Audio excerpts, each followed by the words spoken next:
Urgente, novo desdobramento dos acontecimentos na Moldávia. O mundo prendeu a respiração. A Transnistria acendeu o caldeirão da vingança. As forças armadas da Ucrânia estão em alerta. Limpeza espetacular dos russos em Pokrovsk e Kupiansk. O vídeo já está na internet. A Rússia está em convulsão. A frota do Mar Negro está caindo no abismo. Zelensky deixou as emoções à flor da pele. Isso você precisa ver. Um chute duro na Europa. Crimeia 2-0 no começo. Trump pegou emprestado de Putin o plano de anexação da península para atirar a Groenlândia da Dinamarca. Tudo isso no nosso programa Ponto Infernal. O Kremlin está saindo da Moldávia de mãos vazias. Agora é oficial, o controle foi perdido. Chisinau age de forma aberta e decidida, enquanto Moscou se engasga de raiva. Os acontecimentos avançam sem freio, as correntes imperiais estão se rompendo neste exato momento. E a Transnistria está saindo da sombra de anos de pressão. Chegou o momento decisivo. A Moldávia está se aproximando rapidamente da Romênia e essa aliança está mudando as regras do jogo. Os primeiros detalhes em instantes. As inúmeras derrotas estratégicas de Putin soma-se agora também a Moldávia. Chisinau lança oficialmente o processo de saída da Comunidade dos Estados Independentes. Uma estrutura que na região é cada vez mais chamada de instrumento político do Kremlin.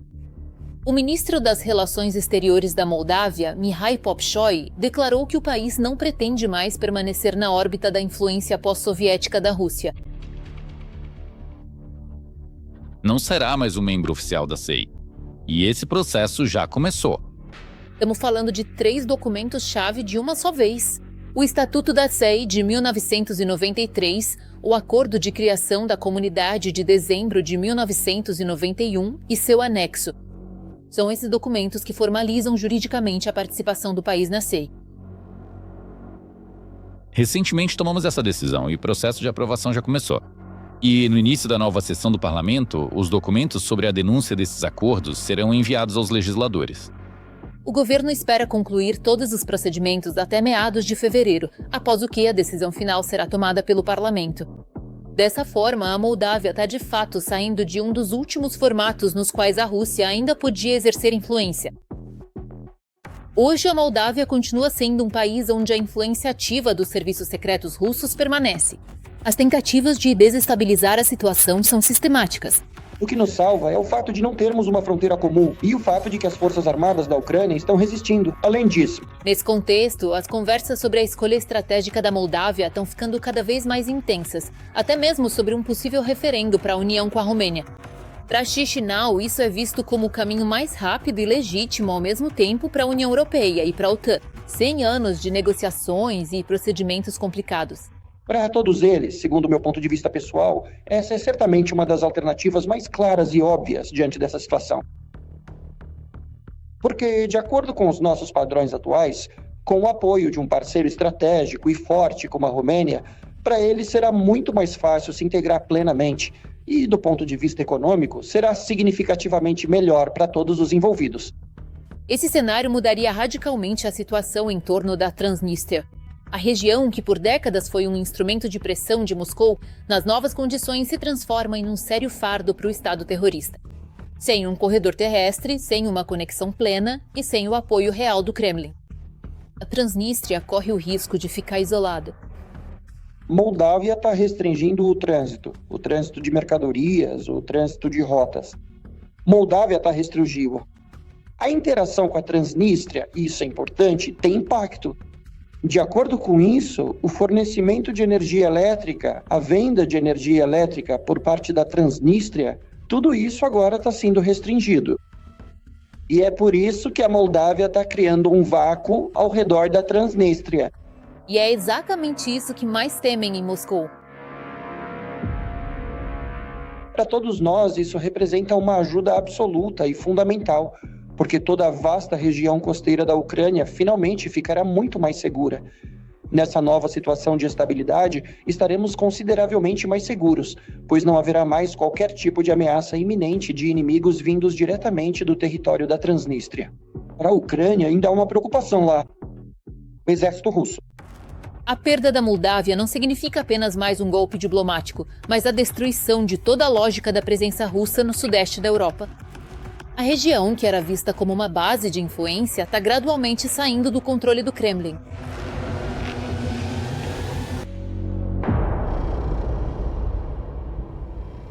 Uma reviravolta extremamente brusca na linha de frente durante as negociações. Pokrovsk está agitada. As tropas ucranianas estão em ofensiva. Sisk o atingiu com um soco de aço. Isso é imperdível. Gerásimo perde sua pretensa carta na maira. Kupiansk está gemendo. Os defensores ucranianos estão dizimando os ocupantes em grande número. O fracasso do exército russo não pode mais ser escondido. Você precisa ver isso com seus próprios olhos. É assim que os drones ucranianos operam na vila de Grishiny, no distrito de Pokrovsk. O inimigo tenta romper a defesa em pequenos grupos, mas os drones de ataque não permitem que isso aconteça. Prazer. Pokrovsk e Mirnograd continuam sendo os pontos mais quentes da linha de frente. Na noite passada, 92 dos 222 confrontos ocorreram exatamente nessas direções. Para ocupar o mais rápido possível os povoados e vilarejos ao redor de Pokrovsk e Mirnograd, os invasores russos transferiram forças adicionais para esse trecho da linha de frente. A ênfase especial está sendo dada às equipes de operadores de drones. Os russos apostam no aumento das equipes de drones. Mas esse aumento acaba virando diminuição graças aos nossos caçadores dessas equipes. E tudo isso de forma silenciosa e discreta. Ultimamente, eles têm sido pegos em lugares bastante interessantes. Um combatente ucraniano com o codinome Mutnoy informa que na direção de Pokrovsk, as forças armadas da Ucrânia limparam o flanco sul de Pokrovsk e expulsaram as tropas de ocupação de suas posições. Durante a operação, alguns prisioneiros foram capturados. Alguns russos foram eliminados, reduzindo a capacidade de combate do inimigo. Atualmente, esse trecho está firmemente sob nosso controle. O inimigo não está presente lá e, por enquanto, não consegue se restabelecer rapidamente, escreve o militar. Quanto a Suketsk, a situação segue sem surpresas. O povoado continua sob nosso controle, como sempre esteve. Ao sul dele, a zona cinzenta cedeu um pouco. Mas, por enquanto, isso é mais uma oscilação tática do que uma mudança no papel do setor. Ao mesmo tempo, esse setor não será fácil. O inimigo tenta pressionar, procura pontos fracos, então a tensão ali vai continuar. Os ocupantes não têm sucesso em Pokrovsk e por isso tentam cercá-la. Agora, o ponto mais quente lá é o vilarejo de Grishiny. Os ocupantes tentam entrar lá a qualquer custo. O inimigo, além de querer tomar completamente a parte norte da cidade, como vemos, pelo avanço da Zona Vermelha, eles estão contornando essa parte norte e ultimamente se concentraram em Grishiny. Eles sabem e entendem a importância desse povoado. Nossos pilotos estão atuando lá e a logística passa por esse local. E, de modo geral, todo o trabalho realizado na direção de Mirnograd e Pokrovsk também está concentrado na região de Grishiny. O comandante-chefe da DSU, Oleksandr Syrski, também esteve nessa direção, e ele destacou que as forças armadas da Ucrânia conseguem conter o inimigo, que tenta se infiltrar em Mirnograd e Pokrovsk em pequenos grupos. Pokrovsk e Mirnograd, as forças de defesa da Ucrânia continuam a conter o inimigo, que tenta penetrar nos bairros do norte de ambas as cidades em pequenos grupos. Como resultado de ações de assalto ativas, mais uma tentativa do inimigo de capturar esses assentamentos foi frustrada. A reserva operacional dos ocupantes envolvidos sofreu perdas significativas. Ao mesmo tempo, a situação continua difícil. Oleksandr Syrski, comandante em chefe das Forças Armadas da Ucrânia. Esse é um vídeo da limpeza, Kupiansk, na região de Kharkiv. O grupo de ataque Kartia continua expulsando os invasores russos que permaneceram no centro da cidade. Na direção de Kupiansk, os defensores ocuparam posições elevadas dominantes, o que dificulta seriamente qualquer tentativa do inimigo de avançar. Manter o controle sobre os acessos às localidades permite que as forças ucranianas mantenham o controle da situação, apesar da alta tensão que persiste. Na própria Kupiansk, os soldados das Forças Armadas da Ucrânia continuam a limpar a cidade dos ocupantes. Lá, a maioria dos soldados inimigos está concentrada em um único quarteirão. A maior parte do inimigo está concentrada no centro da cidade, em um quarteirão com muitos prédios residenciais.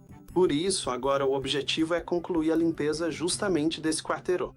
E, de preferência, sem baixas entre os militares ucranianos. Como você pode ver até mesmo no mapa, todas as tentativas dos russos de reestabelecer sua posição e, de alguma forma, chegar à cidade para reestabelecer a ligação com Godolon, não existem. Não existem e não há sucesso aqui, nem haverá. E a pressão a leste da cidade também não leva eles a isso. E isso significa que essas pessoas não recebem reforços. As tropas de ocupação tentam tomar Kupiansk. No entanto, essa tarefa se complica para eles devido às grandes perdas em pessoal e equipamento.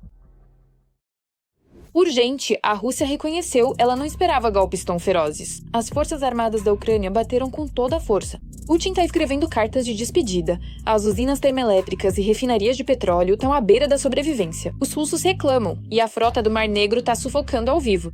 A logística está desmoronando, as reservas estão derretendo, o pânico toma conta das regiões. O Kremlin soa alarme, mas já não consegue mais parar isso. O setor de energia russo está se desfazendo e o exército está perdendo as últimas chances de avançar. Esse é o momento decisivo e ele já chegou. Vou assistir! A cidade russa de Penza, após a ação dos drones, por assim dizer, está deixando o grupo. O terminal de petróleo foi atingido.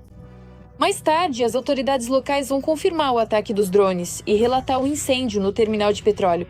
É o primeiro terminal de petróleo em Penza, que, pelo que eu sei, não é apenas um terminal comum, mas tem, digamos assim, uma função estratégica, pois é utilizado pelo exército russo.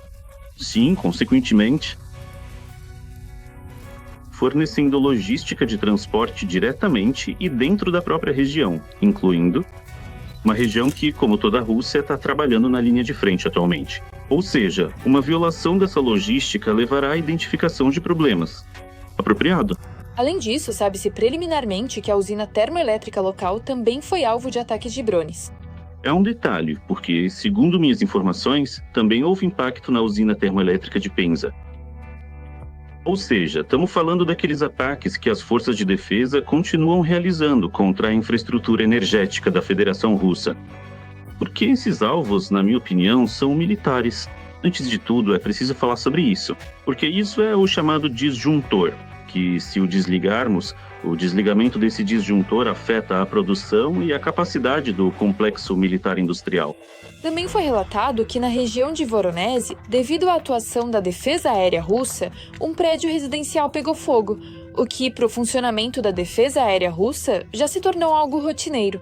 O Ministério da Defesa da Rússia confirmou a atuação da defesa aérea na região de Voronezh, mas não mencionou as consequências dessa ação. No que diz respeito à proteção de tais objetos, sabemos que os meios russos de defesa antiaérea, em primeiro lugar e o mais importante, representam uma ameaça para a população local. Porque vemos com muita frequência como os sistemas russos de defesa antiaérea lançam mísseis e acabam atingindo suas próprias casas. Enquanto isso, drones do SBU atingiram o terminal de petróleo e a Mainaftogaz na região de Krasnodar, na Rússia. E esse objeto da Mainaftogaz é importante destacar, não é algo comum. Estamos falando de uma instalação da frota do Mar Negro, mesmo que hoje ela esteja limitada. Reforço da defesa aérea. Infelizmente, ainda restam lançadores de mísseis lá, especialmente na região de Novorossiysk. E esses navios, consequentemente, precisam de combustível. Portanto, eles podem acabar não recebendo esse combustível. Ou seja, isso reduz, por exemplo, a quantidade de saídas de combate. Isso significa uma redução das tropas russas no sul, do agrupamento de tropas do sul. Isso afeta diretamente a linha de frente. Por isso, esses ataques, além de tudo, ainda interrompem o ciclo de produção. Assim, não se trata apenas da destruição de um reservatório, que por si só já é impressionante quando está pegando fogo, mas sim de tirar de operação, inclusive, equipamentos únicos, que a Rússia hoje não consegue repor. Esses problemas não podem ser resolvidos ou enviados a compra. Ou seja, para esse tipo de equipamento é necessário tempo para instalar um novo. Tenho grandes dúvidas de que a Federação Russa esteja hoje preparada para responder a essas perdas. Depois de ataques assim, é muito difícil reagir rapidamente. E ataques desse tipo já viraram rotina para a Rússia, que claramente não está conseguindo lidar com os ataques dos drones ucranianos, embora, claro, tentativas tenham sido feitas. A Rússia começou a fechar refinarias com estruturas e redes de proteção metálicas. Mas as chamadas teias de aranha não eram a solução para todos os problemas. E então, a Rússia começou a recrutar voluntários para proteger refinarias de ataques com drones. Em resumo, enquanto as forças armadas da Ucrânia aumentam o número de ataques e aprimoram sua precisão e eficácia, a Rússia tenta desesperadamente apresentar soluções para combater os drones ucranianos, mas como podemos ver, até agora sem sucesso. Porque redes de aranha, grupos de voluntários e defesa antiaérea que atiram em prédios residenciais dificilmente podem ser chamados de meios eficazes de combate a drones. O mundo inteiro tá falando sobre isso. Zelensky surpreendeu com seu pronunciamento. A Europa não esperava por isso. O presidente criticou duramente o Ocidente. Depois disso, algo chocante aconteceu. A Ucrânia reverte a situação e ganha vantagem sobre seus aliados. Trump aplaude Zelensky enquanto está de pé. Como reagirão os europeus e se em breve acionarão o botão de ajuda? Davos há muito deixou de ser apenas um fórum econômico. Ele se transformou em um palco para conversas políticas duras sobre guerra, paz e o futuro da Europa. Putin fracassou em alcançar cada um de seus objetivos estratégicos. Primeiro, ele queria conquistar a Ucrânia e torná-la russa. Ele fracassou. Ele não vai conquistar a Ucrânia e a Ucrânia vai se tornar membro da União Europeia. No quarto dia da conferência, o presidente da Ucrânia, Volodymyr Zelensky, chegou urgentemente à Suíça após mais um ataque maciço russo contra a Ucrânia. Logo após uma hora de reunião pessoal com Donald Trump, Zelensky fez um dos discursos mais impactantes e duros em todo o tempo da guerra em grande escala. E exatamente aqui, em todo o continente europeu, estão nos aconselhando insistentemente a jamais mencionar de forma alguma os mísseis Tomahawks, a não falar absolutamente nada sobre os Tomahawks diretamente para os nossos aliados americanos. Tudo isso apenas para não estragar o clima diplomático atual. E nos dizem para não perguntar sobre os mísseis Taurus. Quando se trata da Turquia, os diplomatas dizem, não ofendam a Grécia. Quando é sobre a Grécia, eles dizem, tenham cuidado com a Turquia. Na Europa, há discussões internas intermináveis. E coisas que ficam não ditas que impedem a Europa de se unir e falar com franqueza suficiente para encontrar soluções. E ao invés de se tornar uma força realmente global, a Europa continua sendo um caleidoscópio bonito, mas fragmentado, de pequenas e médias potências. Ao invés de se tornar líder na defesa e na liberdade em todo o mundo, especialmente quando a atenção dos Estados Unidos se volta para outro lugar. A Europa parece perdida, tentando convencer o presidente americano a mudar, mas ele não vai mudar. O discurso de Volodymyr Zelensky não foi diplomático, mas sim de advertência. O presidente afirmou que a Europa vive no modo do dia da marmota, ano após ano, repetindo as mesmas palavras sobre segurança, mas sem nunca passar para ações concretas. No último ano, ele enfatizou, a fórmula principal não mudou. A Europa ainda não está pronta para se defender sozinha. No decorrer do ano passado, especificamente aqui em Davos, concluiu meu pronunciamento oficial dizendo o seguinte: a Europa necessita urgentemente compreender como se defender. Um ano se passou e nada mudou. Ainda estamos numa situação em que preciso repetir as mesmas palavras. Por quê? Zelensky fez uma crítica dura à indecisão europeia, desde a política de sanções até as questões de segurança. A Rússia luta para que as pessoas não signifiquem nada, para garantir que quando ditadores quiserem destruir alguém, eles possam. Mas eles precisam perder o poder. Segundo ele, enquanto a Europa hesita, a Rússia continua a guerra, financiando-a com o dinheiro do petróleo, que segue tranquilamente ao longo das costas europeias em petroleiros da Frota Sombria. Na verdade, o presidente da Ucrânia fez uma pergunta desconfortável para a Europa. Por que os EUA conseguem parar os petroleiros russos e confiscar o petróleo, mas a Europa não? E por que os ativos russos congelados ainda não estão sendo usados para reparar os danos da agressão, mas sim se tornam objeto de barganha e manipulações jurídicas do Kremlin? É bom que existam muitas sanções. O petróleo russo está mais barato, mas o fluxo não parou. As empresas russas que financiam a máquina de guerra de Putin ainda estão funcionando. E isso não vai mudar sem mais sanções. Somos gratos por toda a pressão sobre o agressor. Mas sejamos honestos, a Europa precisa fazer mais para que suas sanções bloqueiem os inimigos com a mesma eficácia que as sanções americanas. Em bloco separado e extremamente sensível. O tema da responsabilidade no discurso. Zelensky lembrou que Putin ainda não está no tribunal, apesar da maior guerra na Europa desde a Segunda Guerra Mundial. Mate pessoas o suficiente e você continuar no poder. Quem na Europa precisa que essa mensagem se torne realidade? E mesmo assim, a Europa nem sequer tentou construir sua própria resposta. Duro tá no tribunal em Nova York. Desculpe, mas Putin não tá no tribunal. Ainda não há progresso real na criação de um tribunal especial para a agressão russa contra a Ucrânia. Contra o povo ucraniano. E nós temos um acordo, isso é verdade. Muitas reuniões aconteceram, mas até agora a Europa nem chegou ao ponto de ter um prédio para o tribunal, com equipe e trabalho real acontecendo dentro de suas paredes. O que faltou? Faltou tempo ou vontade política? Mas o principal sinal estratégico foi dado na área de segurança. Nesse exato momento, estamos trabalhando ativamente com os parceiros em relação às garantias de segurança. E sou grato por isso. Mas elas só virão depois do fim da guerra. Quando começar o cessar-fogo, haverá contingentes, patrulhamento conjunto e bandeiras dos parceiros em solo ucraniano. E isso é um passo muito bom. É o sinal certo. Sempre existe um mais. Mas é necessário o apoio do presidente Trump. E, novamente, nenhuma garantia de segurança funciona sem os Estados Unidos. Mas e quanto ao próprio cessar-fogo? Quem pode ajudar para que isso aconteça?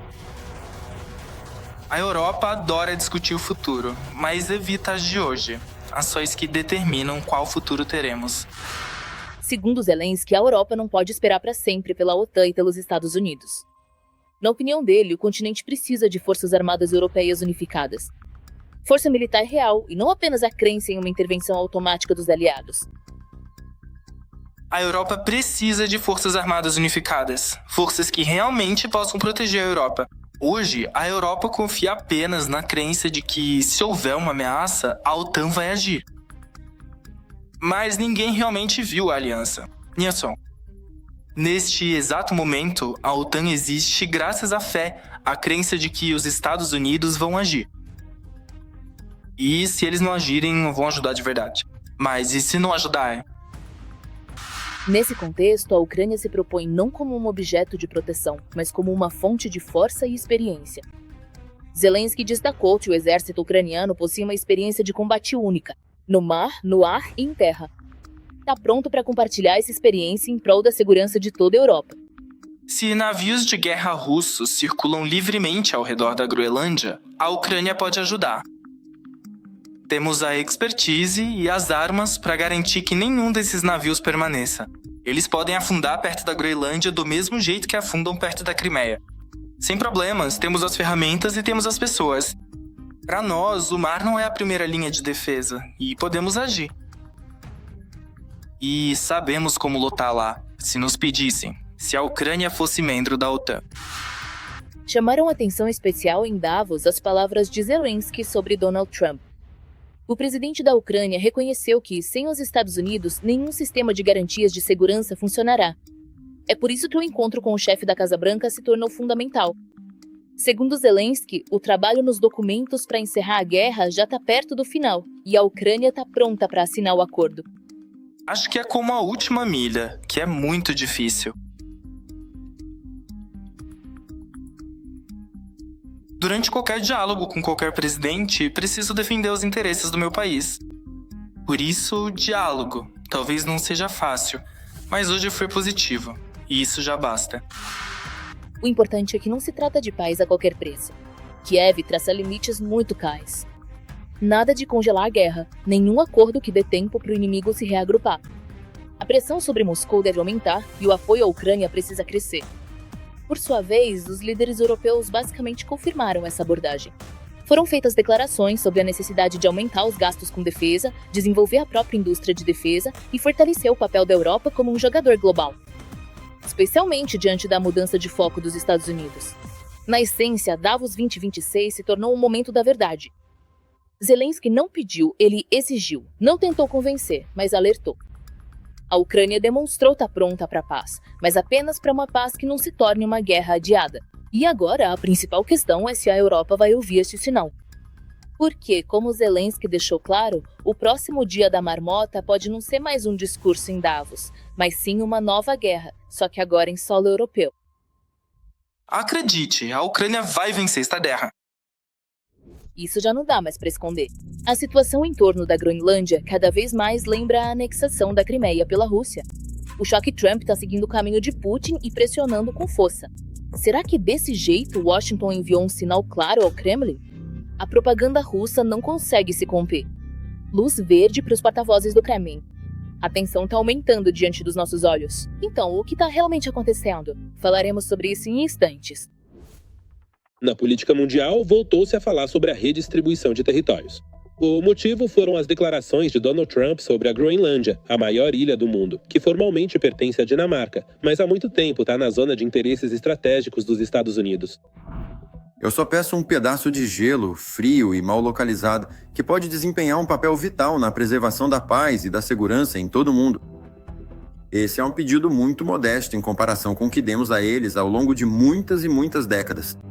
Anteriormente, Trump declarou repetidamente que os Estados Unidos gostariam de reforçar o controle sobre a Groenlândia. Segundo ele, trata-se de uma questão de segurança nacional, presença militar e interesses econômicos no Ártico. Ele enfatizou que não estava falando de uma tomada de posse pela força, mas deixou claro que o status da ilha poderia ser objeto de negociações. Provavelmente não conseguiremos nada, a menos que eu decida usar força excessiva e coerção, situação em que seríamos, consequentemente, invencíveis. A única coisa que os Estados Unidos estão pedindo é espaço, mas... As declarações de Trump foram acompanhadas com especial atenção na Europa e, naturalmente, na Rússia. De que maneira exatamente tudo isso acabou acontecendo? Os jornalistas sabem disso, e é perceptível. Segundo propagandistas russos, o governo de Putin preparou um manual especial para veículos de comunicação estatais e leais ao Kremlin. O texto explica detalhadamente como as palavras do presidente americano devem ser abordadas. E a ideia principal... E compreendido de maneira absolutamente clara e detalhada a situação, e recebido a informação correspondente e necessária. Me disponho a proceder de forma imediata e diligente com a gestão da clave que o senhor me ha proporcionado para continuar sem nenhum tipo de demora adicional. A ideia do método parece simples. Países fortes podem agir assim. A mídia russa recomenda apresentar a situação da Groenlândia como prova de que as regras mundiais mudaram, que o direito internacional já não funciona como antes, e que os principais estados agem unicamente em seus próprios interesses, sem levar em consideração normas, tratados e os interesses de outros povos. Soberania territorial plena. A vasta área que compõe o estado do Alasca é de aproximadamente 1.717.000 km² de extensão total, ou até mesmo um pouco mais do que esse valor oficial, consolidando-se como o maior e mais extenso território de toda a região da América do Norte, em termos de superfície terrestre contínua e preservada. E os Estados Unidos compraram o Alasca de nós por 7,2 milhões de dólares americanos. Se compararmos com os preços do ouro da época, esse valor provavelmente seria maior, talvez chegando a 1 bilhão. Mas eu acho que os Estados Unidos conseguiriam pagar até esse valor. Separadamente, o manual enfatiza que as declarações de Trump devem ser apresentadas como um reconhecimento indireto da razão dos políticos russos nos últimos anos. Dizem que, se os estados se permitem falar sobre a redistribuição de territórios, então as ações da Rússia, em particular na Crimeia e em outros territórios ucranianos, não foram uma exceção, mas sim parte de uma nova norma mundial. Foi apenas por volta da metade do século passado que finalmente foi assinado um acordo diplomático oficial, estabelecendo de forma definitiva que aquele território já fazia parte integrante do Reino da Dinamarca. Não como colônia, mas como um território associado. Mas, no princípio, na Groenlândia, isso não é uma parte comum da Dinamarca. Seguindo essa lógica, a Rússia tenta incutir na cabeça de seus cidadãos que seu país não é mais visto como um violador das regras. Pelo contrário, ela se mostra como uma das pioneiras de uma nova realidade, onde o direito do mais forte é mais importante do que a força do direito. O fato de que os habitantes de lá agora estão acostumados e se sentem confortáveis é outra questão. Mas o problema dos antigos domínios coloniais ainda existe. E está ficando cada vez mais sério. A metodologia também recomenda dar ênfase à reação da Europa. É sugerido que ela mostre como a Europa é fraca, confusa e incapaz de proteger até mesmo seus próprios territórios. Assim, as declarações do presidente americano tornam-se uma ferramenta conveniente para legitimar a própria política dentro do país. Não para diálogo internacional, mas para esclarecimento interno de passos passados e possíveis passos futuros. Obviamente, apenas um. Um mundo em que países poderosos podem fazer isso é um mundo sem garantias. E a única questão é quem será o alvo final disso? Novas normas? É tudo por hoje. Eu sou Darina Rudskalo e estive com vocês. Mais notícias quentes no nosso próximo episódio. E não se esqueçam de se inscrever e deixar o like. Até o próximo!